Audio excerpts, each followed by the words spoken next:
अहमदाबाद बड़ धरणर विमान दुर्घटना।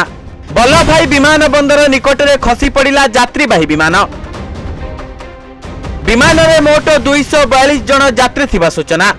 वर्तमान पर्यंत जनापड़ी नहीं आहतों संख्या।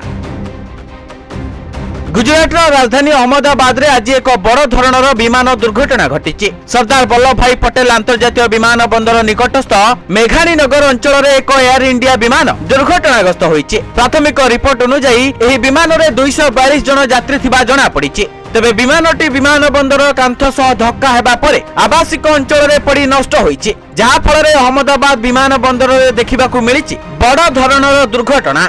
तेबे उक्त विमानटी एयर इंडिया विमान बोली जना पड़ी, जहां वर्तमान संपूर्ण जली जाइछि। तेबे खास कर टेक ऑफ समय ही बड़ धरणर दुर्घटना घटी सूचना रही। फल समग्र अंचल निया सह आकाश धुआंमय होई उठिछि। तेबे घटनास्थल में वर्तमान उद्धार कार्य जारी रही जना पड़ी। प्रकाश थाउ कि विमानटी लंडन जाउथला। तेबे दुर्घटना रे केते क्षयक्षति होईछि ताहा एजे स्पष्ट होई नाही। इंजिन रे वैषयिक त्रुटि कारणरू एते बड़ दुर्घटना घटिथिबा कुहा जाउछि एवं रिपोर्ट अनुसार एही घटना परे अहमदाबाद रे सुरक्षा व्यवस्था को कड़ाकड़ी करा जाइछि। समस्त प्रमुख रास्ता को सील करा जाइछि, जहा फल रे शहर रे यातायात व्यवस्था प्रभावित होईछि। एहा सहित विमान बंदर कर्तृपक्ष यात्री मानकु फ्लाइट स्थिति जांच करबा को परामर्श दैछन्ति। तेबे दुर्घटनार कारण एपर्यंत संपूर्ण स्पष्ट होई नाही। सूचना थाउ कि निया लिभाइबा पई 7टी दमकल बाहिनी घटनास्थल में पहुंची उद्धार कार्य जारी रखिछन्ति एवं युद्धकालीन भित्तिरे गुरुतर उद्धार कार्य जारी रहिछि एवं उद्धार करे जाई सेमानकु अहमदाबाद सिविल हॉस्पिटल को चिकित्सा पई स्थानांतर करा जाउछि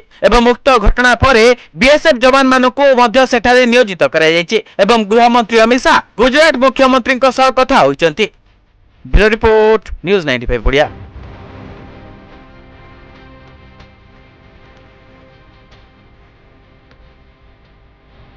देश विदेश कोण अनुकोण टेक्निक खबर देखंतु आम सह यूट्यूब फेसबुक और इंस्टाग्राम रे आमको देखंतु लाइक शेयर और सब्सक्राइब करने को आद्यम भूलंतुनि।